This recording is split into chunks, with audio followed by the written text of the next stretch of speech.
വേണ്ടി പാപപരിഹാരമാകും. കാര്യം നീ ക്രിസ്തുവാണ്. ഈ ക്രിസ്തു രഹസ്യത്തെ പ്രഖ്യാപിക്കുമ്പോഴേ അത് പകുതിയോളം വെളിപാടാണ് പത്രോസിന്. അപ്പൊ ഈശോ പറഞ്ഞുകൊണ്ട് ക്ഷമയൻ എന്ന് ഈശോ പറയുന്നുണ്ട്. എന്താ പറയണത്? ഈ ഇത്രയും നീ ക്രിസ്തുവാണെന്ന് പറഞ്ഞ അത്രയും കാര്യങ്ങളില്ലേ, അത് നീ പഠിച്ചതല്ല, നിന്നെ പഠിപ്പിച്ചതാണ്. നീ അത് പഠിച്ചതല്ല, അത് നീ പഠിപ്പിച്ചതാണ്. ആരാണ്?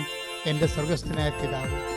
ദൈവവേദനേ, നിന്നെ ക്രിസ്തുവിനെ പഠിക്കണമെന്നുണ്ടെങ്കിൽ നിനക്ക് ദൈവപിതാവിന്റെ സഹായം വേണ്ടി വരും. പ്രാർത്ഥിക്കുക, കർത്താവേ, അങ്ങേ പിതാവിന്റെ സഹായത്താൽ പത്രോസിനെ പോലെ അങ്ങേ പഠിക്കാനുള്ള വെളിപാടിന്റെ ദൈവസ്നേഹത്താൽ എന്നെ അഭിഷേകം ചെയ്യണമേ.